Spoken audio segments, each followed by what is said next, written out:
주는 것이 받는 것보다 복이 있다라고 하는 제목으로 하나님 말씀 나누겠습니다.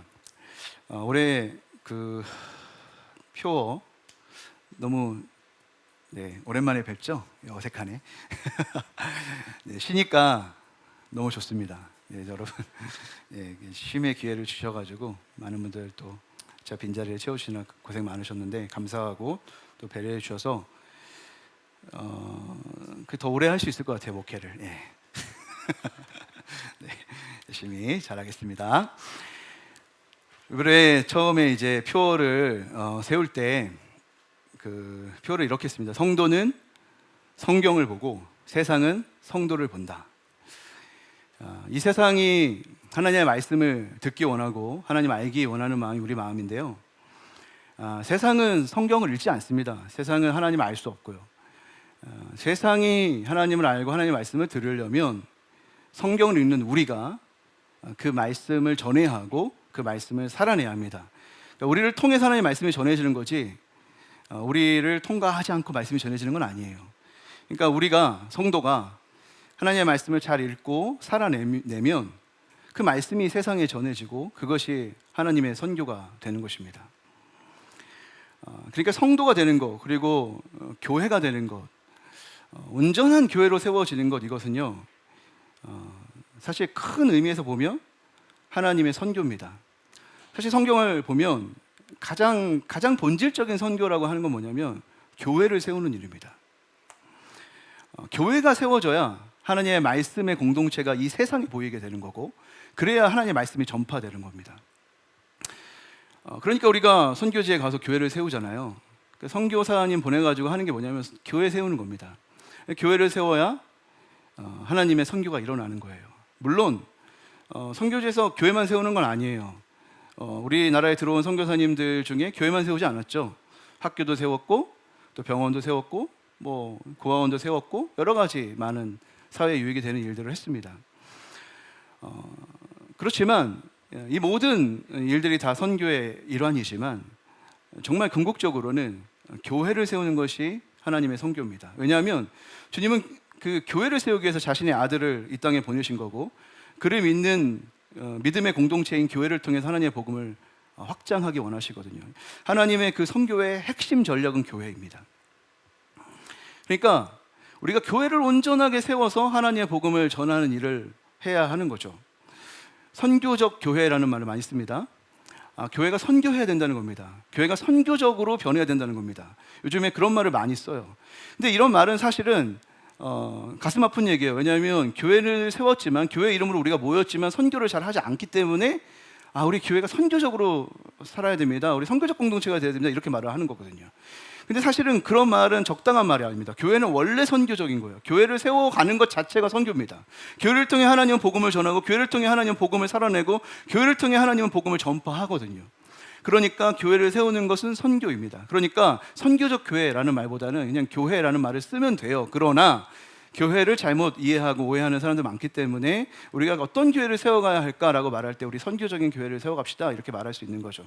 제가 불필요하게 이런 말을 덧붙이더라도 뭐 특별히 어떤 이런 특별한 교회를 해보자 이런 의미는 전혀 아닙니다.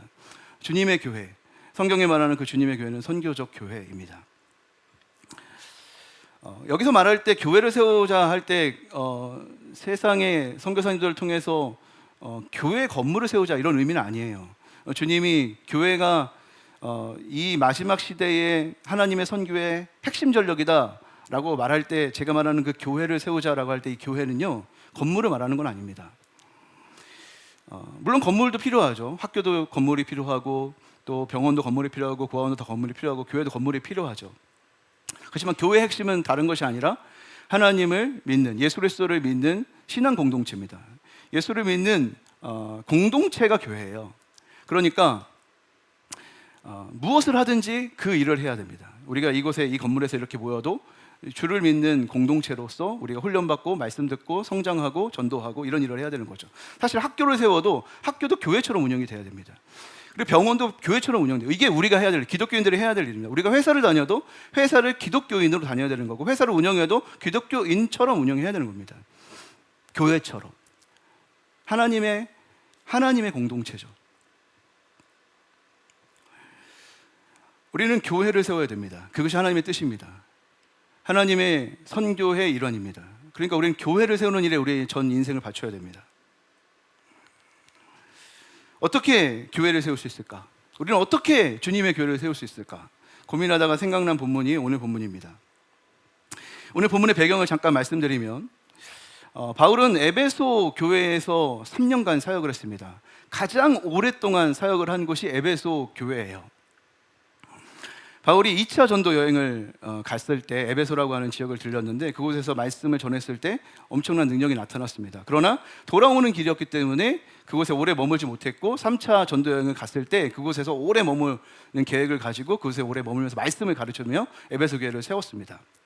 그런데 그곳에서 이제 박해가 일어나고 떠날 때가 돼서 이제 마게도니아 지역과 고린도 지역으로 선교지로 옮기게 되고 나중에 이제 돌아오면서 예루살렘으로 이제 바울이 돌아오게 됩니다.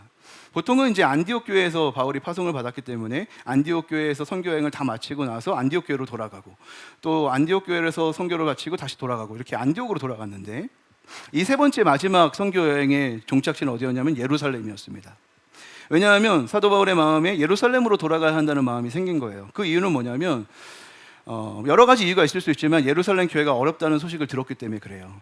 예루살렘 교회가 처음 세워진 교회이지만 여러 가지 박해 때문에 힘들고 또 가난하고 어려워졌습니다.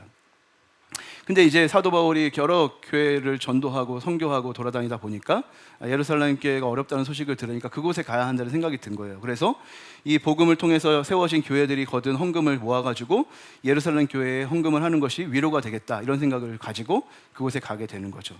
근데 그곳에 가는 것은 사실 위험한 일이에요. 왜냐하면 박해가 있잖아요. 그리고 사도 바울은 그 복음의 전도자로서 가장 미워하는 사람 중에 하나잖아요. 그러니까 그곳에 가면 당연히 잡히고 환난당할 것이 뻔한 거예요. 그러니까 당연히 안 갔으면 좋겠잖아요, 우리의 생각에. 근데 사도 바울은 그곳에 자기가 가야 된다는 거예요. 왜냐하면 사명이 있다는 거죠. 예루살렘 교회를 돌아볼 책임이 있고 하나님 나라를 위해서 내가 가는 것이 맞다는 생각을 하나님 주신 거예요. 그래서 가겠다. 그리고 가는 길이었어요. 근데 이제 예루살렘으로 가려다 보니까 마음에 뭐가 걸렸냐면 너무나 사랑하는 교회 에베소 교회가 걸린 거예요. 에베소 교회에서 3년 동안 있었잖아요. 얼마나 정도 많이 들었고 얼마나 그 애정 어린 교회예요. 그래서 돌아가는 길에 생각을 했는데 뭔 생각을 했냐면 그 에베소 교회의 장로들을 부른 거예요. 거기에 들어가긴 어려우니까 에베소 교회 장로님들을 밀레도로 좀 오십시오 이렇게 부탁을 하고 사도 바울이 밀레도에 가서 이 에베소 장로들을 만납니다. 그리고 나서 장로님들을 만나가지고 무슨 얘기를 하려고 싶은 거예요? 이제 나 예루살렘에 가면 혹시 이제 더 이상 얼굴을 앞으로 못 보게 될 수도 있는데 교회 잘 부탁해 이 얘기 하고 싶은 거죠. 그렇죠? 그러니까 작별 인사도 할 겸 그리고 남겨진 그 교회를 잘 부탁도 할 겸 그 밀레도에서 에베소 장로들을 만난 건데요. 그때 이제 장로들을 놓고 바울이 이제 설교를 하는 장면이 오늘 이제 우리가 읽은 본문입니다. 그러니까 한마디로 말하면 좀 고별 설교 같은 거죠. 이제 마지막 더 이상 볼 수 없을 것 같아서 하는 마지막 말. 사도 바울이 이 설교 때 무슨 얘기를 하냐면 자기가 어떻게 살아왔는지를 얘기합니다. 자기가 어떻게 복음을 위해서 수고하고 애썼는지 겸손과 눈물로 내가 이 길을 걸어왔다. 힘들고 어려웠지만 이 고난 속에서도 나는 그럼에도 불구하고 계속 이 사명을 감당해 왔다. 왜냐하면 복음의 그 유익한 것을 전하고 싶었고 또 그 일을 아무리 환난과 어려움이 있다 할지라도 그 일을 하기 위해서는 내가 담대하게 환난이 있어도 담대하게 했었다. 그 지금까지 살아온 얘기를 해요. 그리고 앞으로 나 지금 예루살렘 갈 건데 나 가면 분명히 환난 당할 게 뻔해. 나 근데 거기 갈 거야. 왜냐하면 하나님 내게 주신 그 사명을 감당하려 하는 거에는 내 생명 조금도 아까운 것은 나 여기지 않아. 나 가야 돼. 그런 마음으로 또 가는 거예요. 그 얘기를 장로님들 앞에서 하고 있어요. 왜 장로님들 그 얘기 할까요? 지금 이 무슨 포석을 깔고 있는 거예요? 부탁하고 있는 거죠. 나 이렇게 고생했고 앞으로도 고생할 거고 복음을 위해서 수고했는데 장로님들 뭐 하라는 거예요? 고생하라는 거죠. 고생해 주세요. 교회 잘 부탁해요. 이런 거예요. 뭐라고 말하냐면 거기서 겉면을 뭐라고 하냐면 주님이 피로 사신 교회, 그러니까 하나님이 자기 피로 세우신 그 교회를 너희들이 잘 돌봐줬으면 좋겠다. 교회를 틈타는 사람이 너무 많다. 거짓 교사들이 많고 사나운 이리같이 교회를 흔드는 사람 많다. 근데 장로님들 이 교회가 어떤 교회입니까? 하나님이 자기 피로 세우신 교회 아닙니까? 그러니까 잘 돌봐주시기를 부탁드립니다. 이렇게 권면을 해요. 근데 이제 이 문맥을 보면 바울이 장로님에게 에베소 교회를 부탁하는 장면이잖아요. 그러니까 교회 에베소 교회가 잘 세워지도록 장로님께 부탁을 하는 그런 문맥인데, 잘 보면 바울이 장로님께 직접 부탁을 안 합니다. 그 본문을 읽어보면 어떻게 부탁을 하냐면 말씀에게 부탁을 해요. 말씀에게 장로님을 부탁해요. 장로님에게 교회를 부탁하는 게 아니라 말씀에게 장로님을 부탁해요. 왜냐하면 말씀이 교회를 돌본다고 생각하니까. 그래서 너희들을 주와 말씀에 부탁하노니 이렇게 말해요. 그러니까 교회를 잘 돌봐주십시오. 장로님이 교회를 잘 돌볼 수 있다고 생각하지 않아요. 말씀만이 교회를 돌본다고 생각해요. 그러나 장로님께 부탁하고 싶은 건 뭐예요? 주님과 말씀에 사로잡혀서 사십시오. 주님과 말씀에 사로잡혀서 말씀이 교회를 세우는 것을 도우십시오. 이 얘기를 하고 싶은 거예요. 그래가지고 주와 말씀에 부탁합니다. 이렇게 말합니다.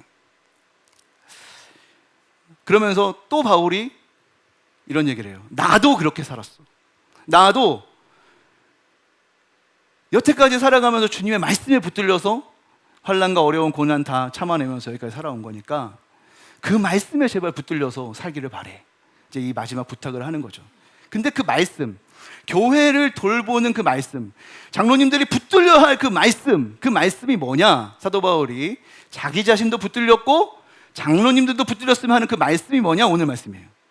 예수께서 하신 이 말씀, 주는 것이 받는 것보다 복이 있다 라고 하신 이 말씀을 기억하여야 할지니라. 장로님들 언제나 교회를 돌볼 때마다 말씀을 생각하십시오. 그 말씀을 붙드십시오. 무슨 말씀입니까? 주는 것이 받는 것보다 복이 있다 하신 이 말씀을 항상 생각하십시오. 이렇게 부탁을 하는 거예요. 여러분, 이게 무슨 말을 하는 거죠? 교회를 잘 세워가려면 교회에는 누가 필요하다는 거예요? 주는 것이 받는 것보다 복이 있다 하신 이 말씀을 잘 기억하는 사람이 필요하다는 거예요. 교회를 어떻게 세웁니까? 교회를 어떻게 돌봅니까? 선교적 교회. 어떻게 우리가 선교적 교회가 될 수 있을까? 어떻게 선교적 DNA를 가진 교회가 될 수 있을까? 너무 쉽죠. 주는 자가 많아지면 됩니다. 우리 교회 안에 주는 자가 많아지잖아요. 그러면 우리 교회는 선교적인 교회가 돼요. 그런데 우리 교회에 받는 자가 많아요. 받고 싶은 자가 많아요. 그럼 우리 교회는 어떻게 해요? 선교하는 교회가 아니에요. 우리는 선교 받는 교회지. 그렇죠? 받는 게 많으면, 또 받고자 하는 자가 많으면 선교할 수 없어요. 장로님들만이 아니라 우리 교인들 모두가 주는 자가 돼야 돼요. 그래야 우리는 선교하는 교회가 되는 거예요. 그러니까 우리의 고민은 뭐가 돼야 되냐면, 항상 어떻게 하면 내가 좋은 것을 남에게 줄 수 있을까? 어떻게 하면 내가 좋은 것을 남에게 나눌 수 있을까? 이걸 고민해야 되는 거예요. 여러분 이웃들에게, 여러분 우리 주변 성도들에게, 그리고 이 세상에 나는 도대체 어떻게 좋은 것을 줄 수 있을까? 그런 고민을 할 때 우리는 선교적 교회가 되는 줄로 믿으시기를 바랍니다.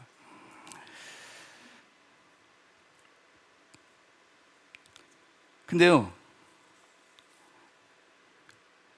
우리 애는 자꾸 너무 어떻게 하면 받을 수 있지? 어떻게 하면 내가 얻어낼 수 있지? 이런 생각을 많이 하거든요. 그러니까 이 말씀이 주는 것이 받는 것보다 복이 있다고 하신 이 말씀을 기억해야 된다고 그러잖아요. 그러니까 이게 우리는 안 믿어지는 거죠. 그러니까 자꾸 받는 게 복이라고 생각하는 거죠. 그러나 교회를 세우고 우리가 교회가 되려고 하면 이 반대로 생각해야 됩니다. 주는 것이 받는 것보다 복이 있다. 그러니까 우리는 항상 어떻게 하면 줄 것인가 이런 생각을 해야 되고, 저도 그런 고민 속에 교회를 개척한 거예요. 어떻게 하면 복음을 전하지? 어떻게 하면 이 도시에 유익을 끼치지? 라고 하는 그 고민 속에서 교회를 개척한 거죠. 그리고 그 고민 속에서 여기까지 온 겁니다. 교회를 개척했는데 생각보다 성장했어요. 제가 원래 약간 믿음이 없어가지고 이렇게 성장할 줄 몰랐어요. 네, 사람들이 생각보다 많이 모였어요. 근데 계속 교회가 이제 성장하니까 사실은 그렇게 큰 성장은 아니에요. 그렇지만 우리 교회는 꾸준히 지금까지 한 번도 쇠퇴한 적이 없어요. 8년 됐는데 조금씩 성장이 오고 있어요 지금. 근데 어쨌든 20평에서 개척했거든요, 제가. 교회 20평. 20평은 진짜 조그만 곳이에요. 근데 거기에 화장실도 딸려 있고 계단도 빠지니까 실제 공간 한 15평밖에 안 될 것 같아요. 그곳에 교회를 개척했는데 한 뭐 20명, 30명, 40명, 금방 40명 됐어요. 몇 개월 안 돼요. 40명 다 됐어요, 거기. 이거 꽉 차요. 그래가지고 이제 기도하다가 우리 공간을 넓힙시다 이렇게 된 거예요. 그래가지고 그 옆에 있는 곳에 지하에 40평을 딱 얻었어요. 그러면은 이제 몇 배 바뀌는, 2배가 아니라 사실은 20평 그대로 두고 40평 얻은 거니까 60평이 된 거니까 한 3배 이렇게 늘린 거예요. 왜? 계속 성장하니까 또 하나님 또 계속 보내주시겠지 이런 생각으로 간 거예요. 근데 이제 2달 만에 코로나가 딱 터졌어요. 딱 우리가 옮기고 2달 만에 코로나가 터졌어요.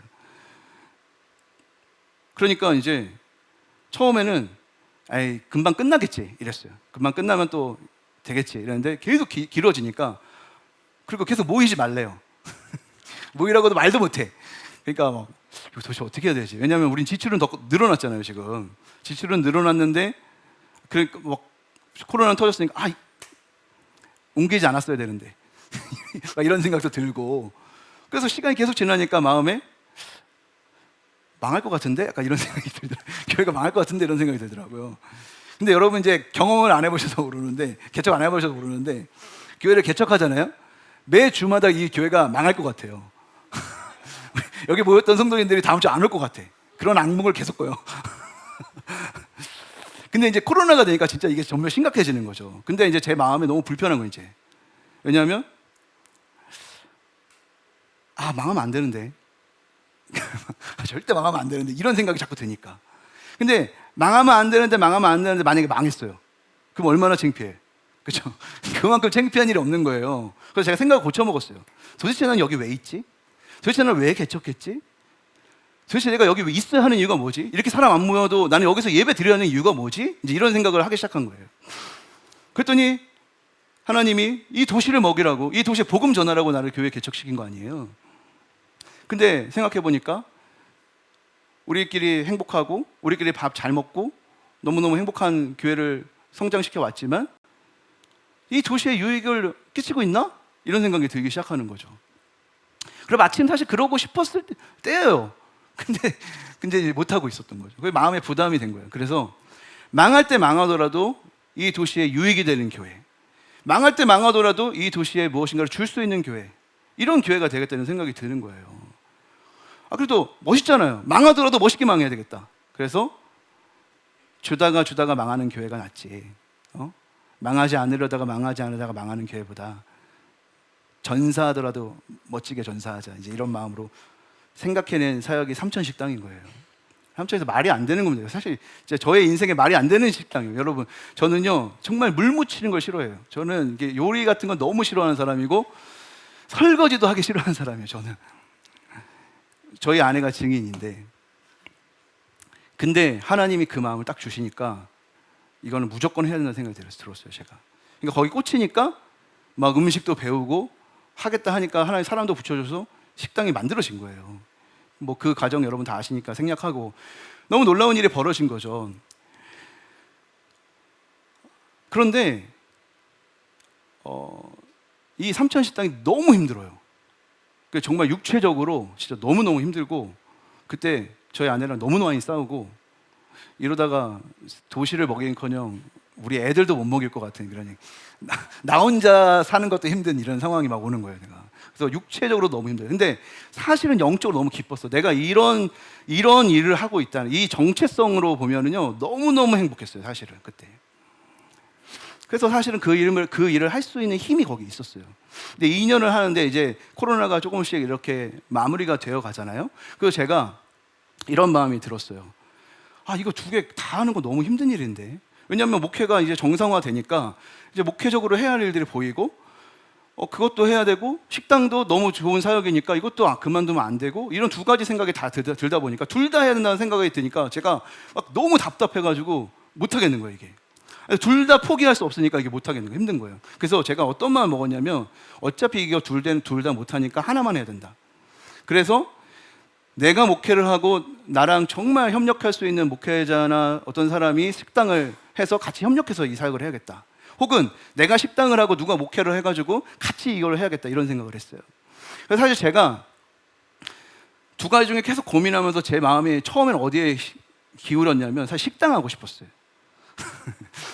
왜냐하면 그 식당이 몸은 힘든데 정신적으로 너무 좋더라고요. 그러니까 그동안 목회를 계속 해오니까 정신적으로 이게 스트레스를 많이 받고 있었을 거 아니에요. 그러니까 이제 그래도 그거 일하고 있는 동안은 생각이 맑아져요. 그러니까 이게 좀 낫겠다 이런 생각이 들더라고요. 그런데 하나님이 기도할 때 저에게 계속 걸림을 주는 거예요. 무슨 걸림이냐면 하나님 나를 말씀의 사역자로 불렀다고 하는 그 부르심이 자꾸 생각이 나고 그런 여러 가지 이제 그 사인들이 있었어요. 그 말씀을 전하는 자로서의 그 들끓는 마음이 있어요. 제 하나님이. 제가 말은 이렇게 잘 못하긴 하는데 하나님은 저에게 그래도 말씀의 은사를 주셨다는 생각이 자꾸 들고, 그리고 그 일을 하라고 부르셨다는, 그리고 거기에 내가 너무 기쁜 거예요. 누가 나한테 잘한다 안 한다 못해도 나는 그거 할 때 기쁜 거예요. 그래서 내가 이 목회를 해야 되는 거구나 라는 생각을 했어요. 그리고 이제 그거를 이제 접을 수밖에 없고, 그거를 누군가에게 떠넘기고 싶었는데 이건 진짜 안 할 거 아니에요. 목회는 누가 할 수도 있었겠지만 식당은 아무도 안 했을 거야. 식당을 할 수 있는 사람 못 찾아서 어쨌든 끝냈어요. 근데 그때 제가 결심한 게 뭐냐면, 그래 비록 삼천식당 내가 할 수 없지만 내가 말씀의 사역자로 부름을 받았으니까 우리 성도님들 다 삼천식당 하실 수 있게 해야겠다. 그게 훨씬 더 유익한 일 아니에요, 그렇죠? 내가 혼자 삼천식당 하고 목회 안 하는 것보다 내가 목회를 해가지고 모두가 삼천식당을 다 하게 하는 거예요. 그러면은 내가 말씀의 사역자로서의 그 사명을 다한 거다 이런 생각이 들어가지고 그만둘 때 내가 잘 훈련하고 잘 말씀 전해서 다 그런 사람이 되게 해야겠다.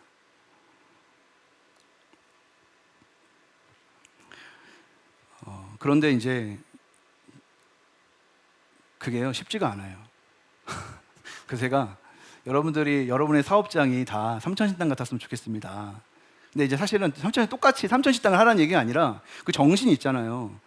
자꾸 벌고 모으고 모아가지고 나를 배불리기 위해서 애쓰고 수고하고 살겠다가 아니라, 내가 직업을 가지고 이 땅에 살아가는 그 이유가, 내가 부유해져야 되는 이유가 나를 위해서가 아니라 어떻게든지 내 일하는 방식과 내 일하는 모든 가치가 이웃과 세상을 위해 복음을 전하기 위해서 살아가는 것이 되도록 해야겠다라고 하는 그런 것들을 정말 여러분들에게 잘 훈련하고 가르치는 목사가 되고 싶은데, 그 일을 제가 지금 해가고 있는 거예요. 그 이후에 1년 6개월 정도 됐거든요. 1년 8개월 정도 지금 끝나고. 근데 이제 여러분들이 그렇게 잘 하고 있나 제가 늘 생각하잖아요. 근데 그러고 생각해 보면 사실 제가 좀 잘 못하고 있는 것 같아요, 여러분들이. 그렇게 살려고 하는 노력하는 분도 많이 있지만 그렇게 잘 못하고 있는 거 아닌가 이런 생각이 들어요, 제가. 그리고 제가 말씀 사역을 잘 못하나 보다, 은사가 없나 보다 내가, 이런 생각을 또 하기도 해요.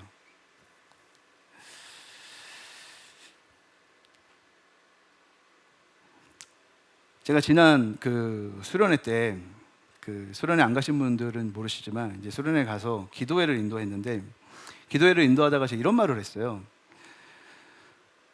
저 분당우리교회에서 4억 지원받은 거 진짜 후회합니다. 제가 8년 동안 사역하면서 가장 후회하는 일이 분당우리교회에서 4억 지원받은 겁니다. 이런 얘기를 했어요. 왜냐하면 이 따뜻한 교회가요 세워질 때 정말 하나님 엄청난 축복을 해주셨거든요. 제가 그 지난 교회 동산교회에서 그 사역을 했는데, 사역을 얼만큼 했냐면 2년 했어요. 2년 부교역자로 2년을 그 교회에서 사역했는데, 2년을 사역한 부교역자를 개척 지원해주는 교회가 있을까 없을까요? 없어요. 그런 교회는. 그런 교회는 거의 없습니다. 그런데 제가 2년을 사역했는데 교회를 개척해야겠다는 마음을 하나님 주셔가지고 목사님께 말씀을 드렸는데, 우리 김종호 목사님 알죠? 여기 와서 설교했죠? 지난번에 저한테 도와주시겠다고 하더라고요. 원래는 있는 일이 아닌데 교회 당회를 소집해가지고 도울 수 있는 방법을 최대한 찾아보겠다 하셔가지고 도와주셨어요. 저희 교회를 세워질 때. 그리고 다 데리고 나가라고. 못 데리고 나가는 거 다 아니까 다 데리고 나가라고 막 그러시더라고. 근데 저는 이제 사실 그런 말을 해줄 수 있는 목사님 없다고 생각했어요. 진짜 좋은 목사님이다. 그리고 실제로 여기 우리 같이 멤버들 있잖아요. 그래서 기도회도 하고 멤버가 모여줬어요. 그래서 정말 깜짝 놀랐어요. 제가 교회 개척할 때 그렇게 모일 걸 생각도 못했고 18명 우리 정도 개척을 했는데 초기 멤버가 그 놀라운 일이 일어난 거예요. 그리고 교회 1,500명 교회였거든요. 한 1,500명 정도 되는 그 당시에는. 근데 1,500명 성도가 우리 교회를 기도해 준다고 약속했으니까 너무 얼마나 행복해요. 제가 교회를 개척하면서 얼마나 힘이 돼요. 그리고 재정적으로도 지원해 주겠다는 거예요. 2년밖에 안 돼요. 제가 뭘 기여했겠어요 거기서. 근데 그렇게 해주는 거예요. 그리고 권사님들이 계시거든요. 거기 경산교회 권사님들 많아요. 근데 그 권사님들이 한 21명, 22명 정도 되시는 것 같아. 그 권사님들이 매번 기도하시러 모이시면서 한 달에 한 번씩 회비로 10,000원씩을 모으세요. 그 모아가지고 어떻게 하냐면 어려운 교회들을 도와주세요. 그런데 마침 그때 한 교회를 이제 안 도와도 될 것 같대. 그러면 저희 따뜻한 교회가 개척되는데 우리 교회를 돕고 싶다는 거예요. 그래가지고 권사님들 우리의 기도가 묻은 그 헌금을 또 우리 교회에 보내시는 거예요. 이거는 이제 세 발의 피고 진짜 너무너무 많은 예상할 수 없었던 축복이 막 교회를 통해서 흘러 들어오는데 너무 은혜로웠어요. 어떻게 하나님 이렇게 일하시지? 근데 여러분 그것뿐만 아니라 이 개척 멤버들이요 엄청 고생했습니다. 여러분 교회를 개척하는 일은요 진짜 쉬운 일 아니에요. 그 초기에 멤버들 이제 교회를 세워간다고 사실 왜 저를 따라하는지 아직도 이해를 못하겠는데 이 부족한 저 같은 목사를 왜 저를 보고 온 건 아니시겠지만 왔어요. 근데 교회를 개척하면요 여러분 돈 낼 일밖에 없어요. 돈을 쓸 일밖에 없습니다. 교회 개척하면 교회 처음에 공간 얻는다고 할 때 헌금해야죠. 그 40명 더 40평 얻는다고 이전할 때 또 헌금해야 되죠. 인테리어 한다고 헌금하죠. 식당 한다고 헌금하죠. 그럼 계속 헌금만 하는 거예요. 헌금만 하는 게 아니라 일꾼도 없어요. 다 하는 거예요. 막 1인 3역 4역 하면서 하는 거예요. 그렇게 교회가 개척되는 거예요. 저도 그랬어요. 교회 개척하는 거 보통 일 아닙니다.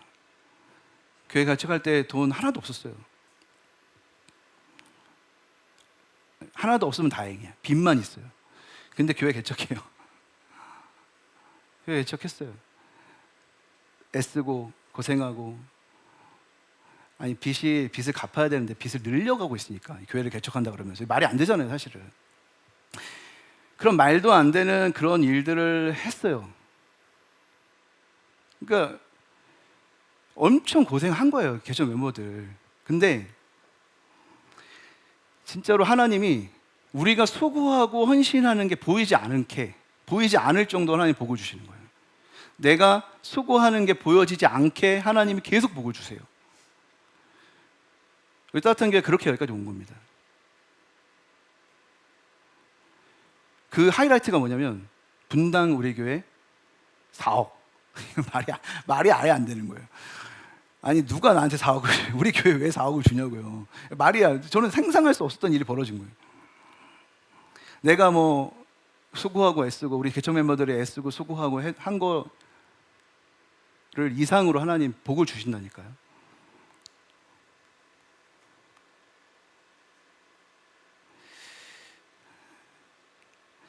그때 당시에 정말 우리 공간적으로 되게 힘들었고 어려웠어요. 근데 하나님이 진짜 이렇게 복을 주셨어요.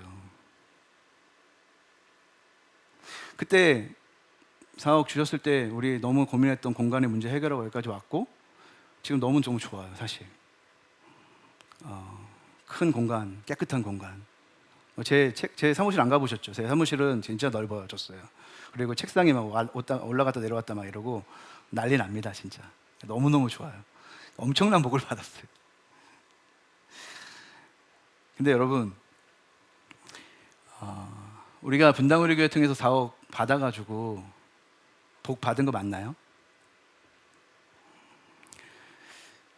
제가 사실은 편해져 막 공간도 좋고 너무 좋아졌지만 그 사업 받고 나서부터 정말 힘들어졌어요, 마음이. 제가 이거 정말 하나님의 복인가? 라고 말했을 때 대답이 예라고 안 나오더라고요. 아니다, 이렇게 나오더라고요. 누가 복을 받았을까요, 여러분? 누가? 분당 우리 교회가 복을 받았습니다. 오늘 말씀이 있잖아요. 주는 것이 받는 것보다 복이 있습니다. 사업 받은 사람보다 사억 준 사람이 훨씬 더 복 있는 사람이에요.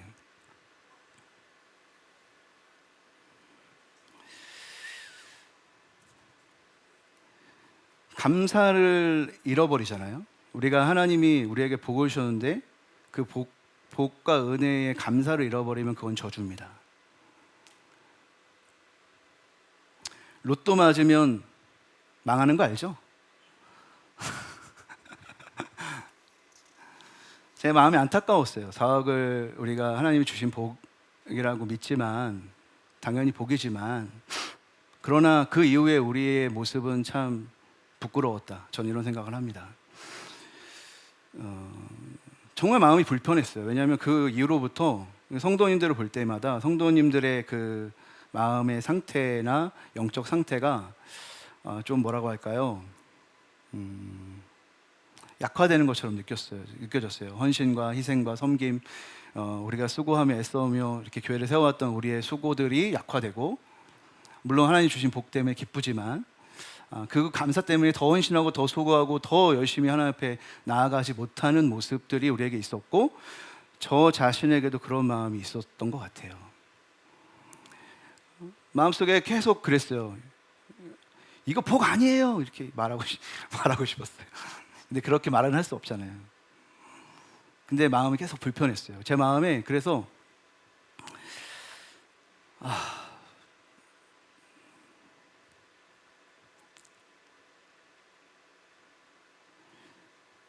이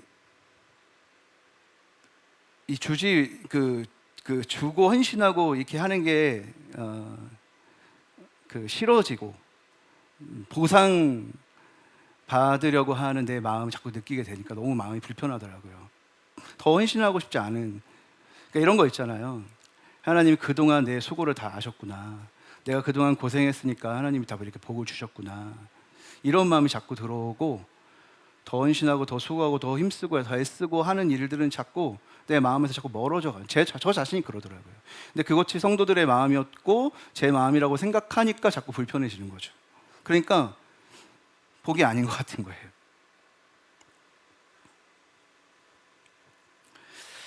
하나님 나라는요, 이 오병이어 사건에서 참 잘 보여진다고 저는 생각이 드는데, 이 오병이어 사건은 그 복음서 기자들이 다 기록한 사건이에요. 왜냐하면 그만큼 중요하고 이 하나님 나라를 보여주는 사건이기 때문에 그렇죠. 조금 배경을 말씀드리면, 이 오병이어 사건은 어떻게 일어나는 거냐면, 이 가난한 자들, 줄인 자들, 정말 세상에 소망 없는 자들이 예수님의 말씀에 목말라가지고 다 몰려드는 거예요. 예수님이 가르치시고 전파하시고 고치실 때 사람들이 다 몰려들어와요. 말씀 듣다가 밤이 새도록 그 말씀을 듣고 있는 거예요. 도망가면 또 오고 도망가면 또 와. 그런 상황에 그 수없이 많은 그 유리하는 그 영혼들이 다 예수님 앞에 나와 있는데, 말씀 듣다가 이제 저녁이 되고 날이 저물어 가니까 배가 너무 고픈 거예요. 이 사람들에게 양식을 주고, 왜 가난한 사람들 아니, 다 힘든 사람들, 그러니까 이제 양식을 좀 줘야 될 것 같은 거예요, 예수님이. 근데 계속 지금 날이 저물어 가는데 양식을 구할 생각 안 하고 말씀만 전하고 계시니까 이거 제자들이 예수님께 찾아갔어요. 예수님, 이제 날이 저물어 갑니다. 몇 사람 보내가지고 좀 먹을 것 좀 구해와서 이 사람들 나눠줘야 되지 않겠습니까? 이렇게 얘기한 거예요. 근데 예수님이 뭐라고 말씀하신지 아세요?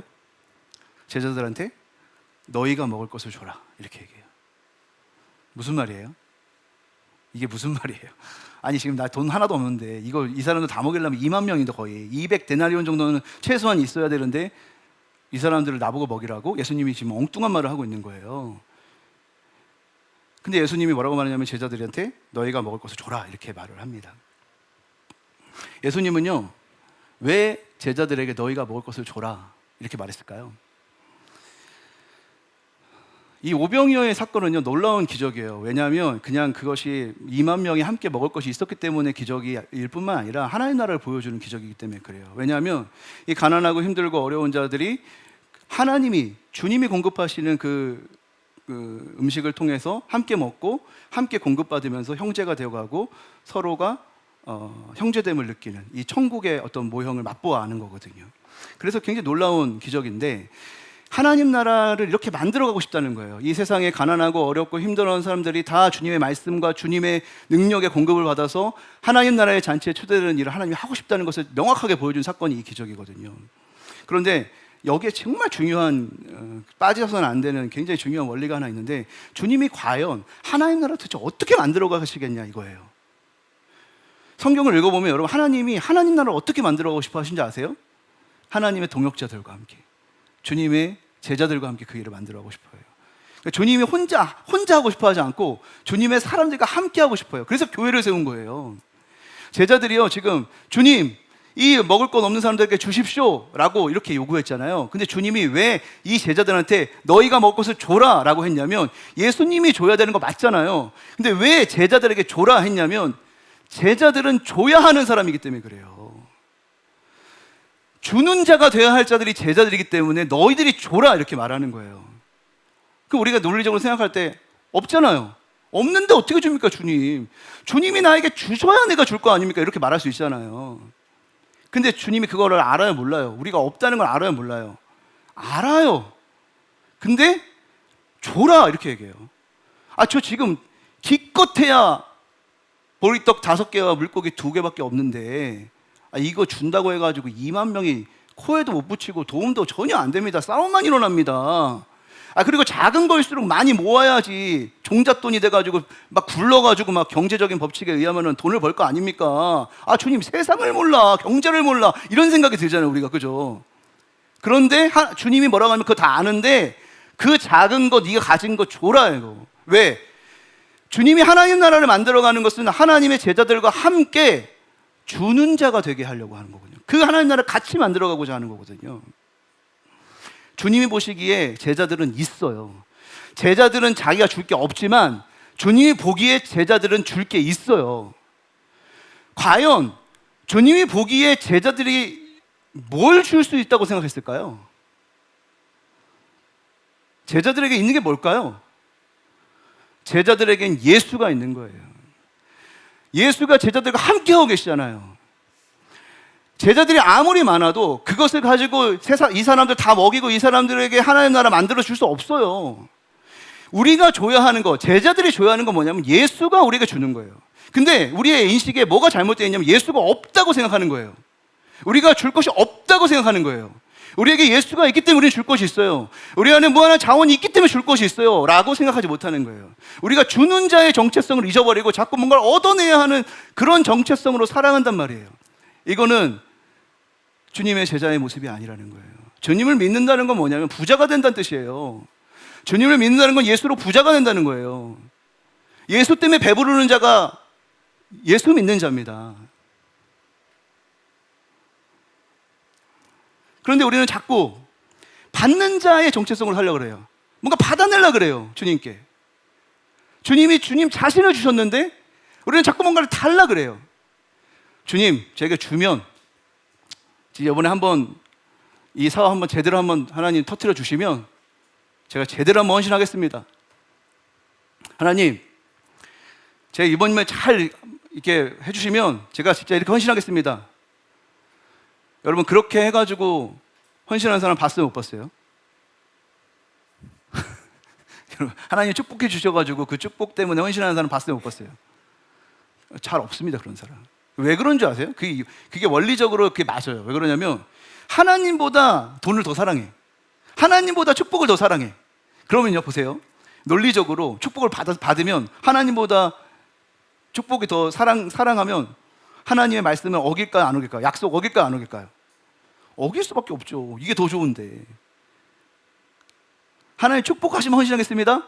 안 돼요. 그거는 되는 게 아니에요.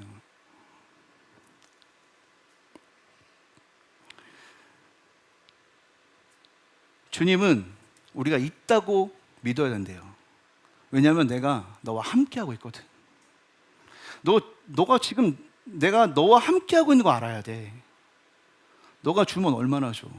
내가 줄 거니까 너는 주면 돼. 이 얘기를 하는 겁니다. 그리고 이것을 통해서 하나님 나라를 이루어가는 거고, 이것을 통해서 하나님 나라가 이루어진다고 주님 말씀하시는 겁니다. 주님의 교회는 이런 교회가 되어야 되는 겁니다. 주님의 교회를 돌볼 때 주는 자가 받는 것보다 복이 있다라고 하신 말씀을 깊이 기억해야 하는 이유가 이겁니다. 우리가 주는 자가 될 때 주님의 교회가 될 수 있는 겁니다. 우리가 받아내려고 하면 주님의 교회가 아니에요. 우리가 주님 때문에 주는 자가 될 때 주님의 교회가 되는 겁니다. 왜냐하면 우리는 주님을 받았기 때문이죠.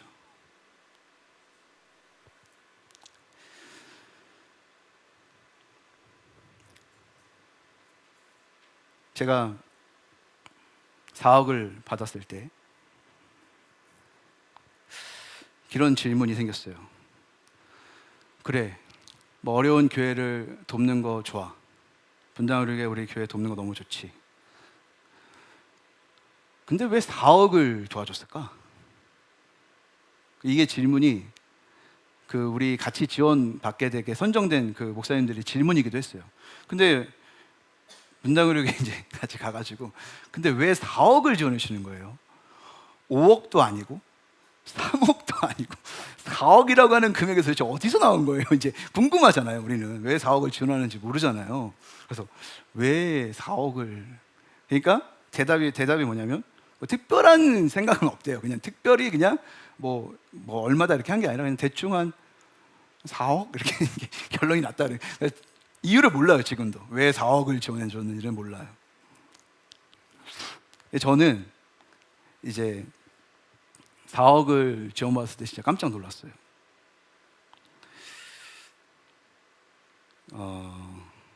제가 설교가 좀 길어지는 것을 너무 죄송하게 생각하지만 그래도 이렇게 이야기니까 좀 재밌죠, 그렇죠? 예, 조금만 더 길게 할게요. 사실은 이제 여러 개 오늘 처음 오신 분도 계시고 사실은 좀 이렇게 이해가 안 될 수도 있어요. 여러분 이 은혜 안 되는 건 그냥 잊어버리시면 됩니다. 근데 이제 이게 역사를 같이 한 사람들은 이게 다 이해가 돼요. 그래서 제가 참 이 교회 옮기기 전에 연남동에서 우리가 참 어려웠어요. 그 상황이. 왜냐하면 이 공간 문제가 보통 일이 아니었습니다.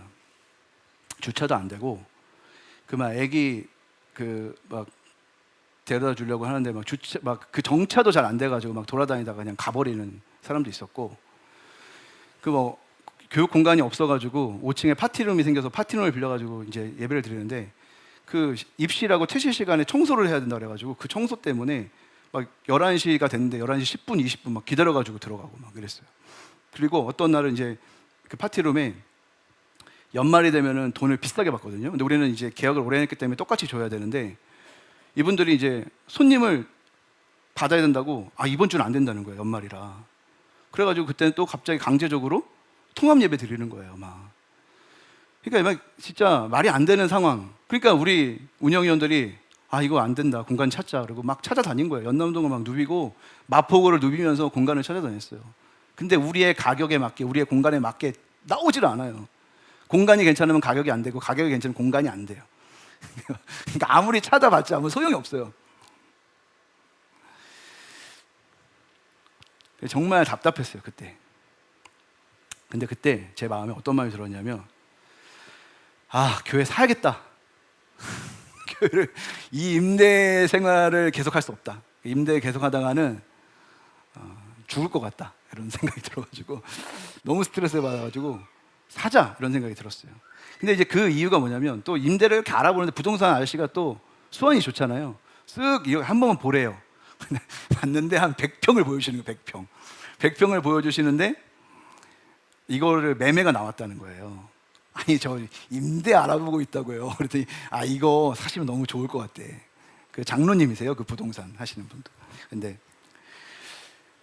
딱 봤는데 이거다 이런 생각이 들더라고요. 이거 보니까 바로 이거 사야겠다는 생각이 들더라고요. 근데 그때 얼마에 나왔냐면 19억에 나왔어요. 100평. 신촌에 100평이에요. 그래서 제가 이거 사야겠다는 생각이 들어가지고 19억이 필요하잖아요. 어떻게 사지 이제 고민을 시작한 거예요. 근데 저도 돈이 없고 교회도 땡전 한 푼 없고 우린 다 돈이 없어요. 근데 19억짜리를 사고 싶은 거예요, 마음에. 그래서 어떻게 할까 고민하다가 제가 우리 교회에 그 핵심이 되는 사람들을 제가 불렀어요. 그러니까 그때 여기 이제 부르심을 받은 사람도 있는데, 그때 부름을 받은 사람들은 우리 교회 핵심이다 이런 뜻이에요. 네. 근데 핵심 그렇게 좋은 건 아니에요. 불렀어요. 8명을 불렀습니다. 저 포함 8명을 불렀어요. 그래가지고 제가 이렇게 말했어요. 우리 5천만 원씩 헌금합시다. 네. 시험 들지 마시기를. 시험 들지 마시고. 그냥 사고 싶었어요. 그리고 4억을 모으면 19억 중에 15억이 남고 한 2억 정도 깎고 싶고 나머지는 그 대출금을 갚아가면서 이렇게 하면 이자를 갚아가면서 하면 되지 않을까, 이제 이런 생각을 제가 한 거죠. 그래서 이제 5천만 원씩 헌금합시다 이렇게 했는데,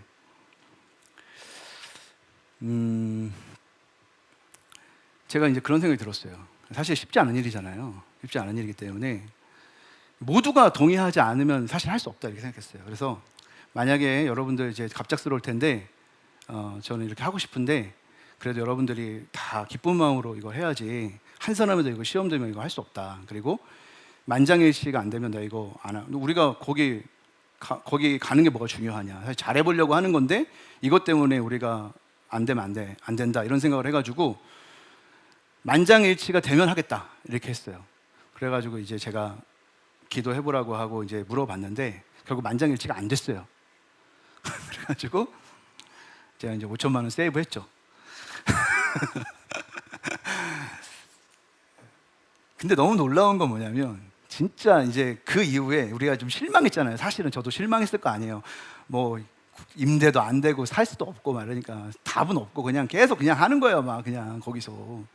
근데 뭐 방법이 없으니까 우리 애들한테 미안하고 정말 이 교회 미래를 생각하면 이게 답답한데 방법이 없는 거예요. 근데 진짜 이거는 너무 황당하게 분당우리교회에서 도와주겠다는 거예요. 그 지원을 해보라고 해서 거기 지원한 거 아니에요. 어쨌든 막 여러 과정을 통해 가지고 우리가 거기 당첨이 됐잖아요. 근데 그때까지도 얼마를 지원한다 이런 게 없었어요. 근데 제가 어떻게 지원을 하려고 하는 거냐 그랬더니 이제 처음으로 금액을 들었는데 그게 4억이라는 거예요. 제가 진짜 깜짝 놀랐어요. 우리가 모으려고 했던 4억. 58에 40이잖아요. 58에 40. 와, 우리가 모으려고 했는데 우리가 못 모으니까 하나님이 4억을 주시는구나. 이 너무 놀랍잖아요. 그래가지고 이제 그 사실을 모르시는 분들은 안 놀랍지만 저는 너무 놀라운 거예요. 이게 4억을 모으려고 했었으니까. 그러니까 하나님이 너무나 오차 없이 4억을 딱 주시는데 이게 진짜 너무 깜짝 놀라고 너무 위로를 받았어요. 제가 정말 하나님이 나를 사랑하시고 우리 교회를 사랑하시는구나. 우리를 위로해 주는구나. 힘을 잃지 말라고 계속 열심히 나아가라고 하시는구나. 이런 생각이 들더라고요. 그래서 여기까지 온 거예요. 하나님이 이렇게 한다고 생각하니까 또 100평 얻었잖아요, 우리가. 그렇죠? 100평을 채워주리라 이러고 이제 여기 온 거예요.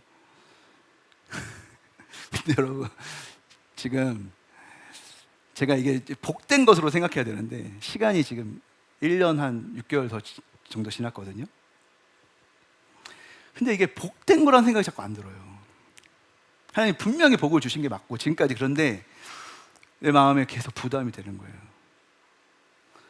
우리 계속 여전히 고민하고 있어요. 거기서도 고민했지만, 연남동에서 고민했지만 여기서 여전히 고민하고 있어요. 우리 지금 이제 4억을 받았기 때문에 다 해결된 게 아니라 4억을 받을 때나 받지 않았을 때나 여전히 우리는 고민만 하고 있는 거예요. 임대료 이거 어떡하지? 내년 다음 달 낼 수 있을까? 그때도 그랬던 거고 지금도 그러는 거예요.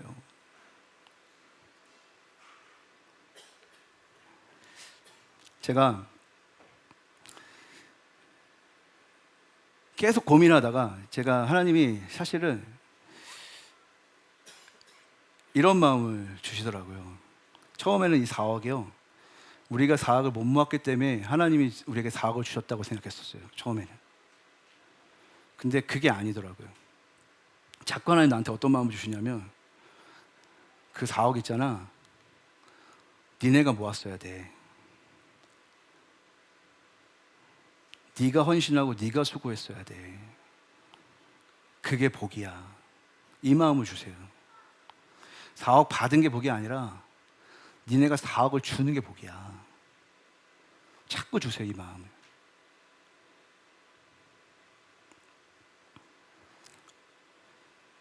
그렇지만 여러분, 진짜 쉽지 않잖아요. 힘들잖아요. 헌신한다는 건 정말 힘든 일이에요. 예수 잘 믿으면 잘 믿을수록 힘들어. 그죠? 그러니까 대충 믿고 싶죠, 우리도 다. 대충 믿고 싶잖아요. 저도 대충 믿고 싶어요, 진짜로. 더 이상 안 하고 싶어요. 5천만 원 세이브하고 싶어. 근데요, 예수 믿는 건요, 주는 거예요. 헌신하는 거예요, 사실. 근데 여러분, 진짜 제가 여러분에게 자신 있게 말하는 거는 우리가 헌신하는 것을 이상으로 하나님 복을 주십니다. 우리가 헌신하는 게 기억이 안 날 만큼 복을 주세요. 지금까지 하나님이 그렇게 하셨습니다. 믿으십니까? 안 보여. 내가 헌신했던 게 안 보일 정도로. 근데 그 복을 다 잊어버리니까 내가 수고한 작은 게 자꾸 생각이 나요. 제 마음에 아까 고백했잖아요. 더 헌신하고 싶지 않아. 더 헌금 못해 나 더 빚 못 줘. 이런 마음이 있는 거예요. 근데 하나님 자꾸 부담을 주세요. 주는 자가 돼야 돼. 헌신해야 돼. 여러분, 우리가 정말 복된 교회가 되는 방법이 뭔지 아십니까? 주는 자가 되는 겁니다. 여러분, 주는 자가 되고 헌신하는 자가 되시기를 주님으로 축복합니다. 제가 결심했어요. 그리고 이 결심 때문에 저는 되게 행복해졌습니다.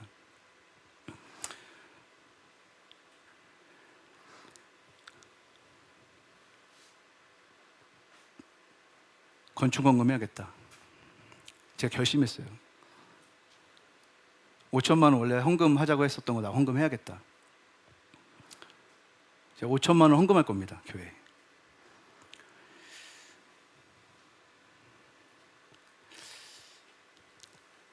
여러분들, 제가 부자 같죠?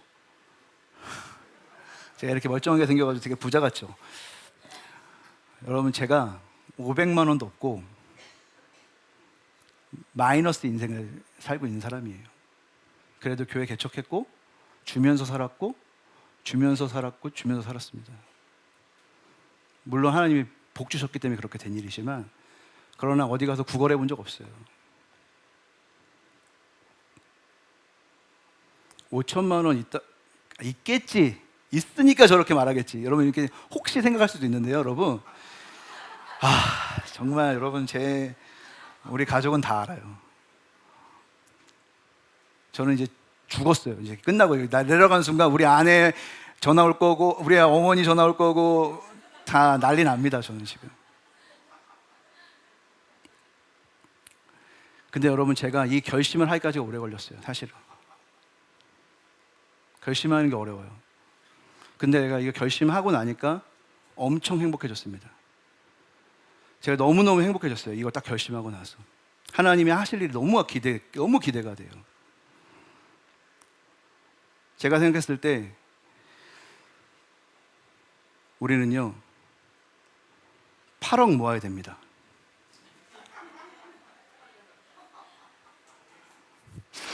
우리 최소 8억 모아야 돼요. 왜냐하면 원래 4억 모아야 될 거 모아야 되고 나머지 4억은 흘려보내야 됩니다. 이게 최소예요.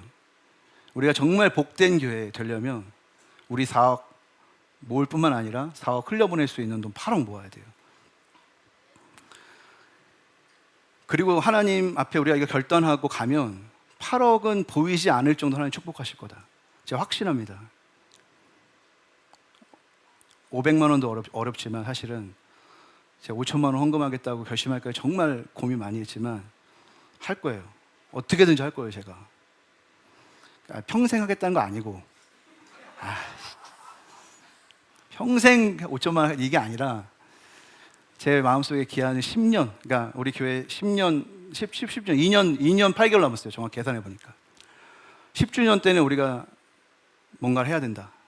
적어도 뭐 교회 하나를 개척하든 아니면 이 도시를 위해서 뭔가 유익이 될 만한 무엇을 만들든 사실 잘 모르겠어요. 막 어떤 사람은 이거 하자, 우리 교인들 중에도 이거 하자 막 이런데 아직도 사실 제가 구체적으로 어떤 사역을 이건 모르겠지만 하나님이 우리 교회를 복 주시고 우리 교회를 교회답게 쓰시려면 8억을 모아야 한다는 것은 분명하다. 하나님이 귀하게 사용하실 거예요. 이 4억을 우리 교회를 세우는 일에, 또 4억은 또 다른 이웃과 교회를 세우는 일에 쓰시겠구나. 우리가 이런 마음 가지고 헌신하면 하나님이 축복해 주시리라고 믿습니다.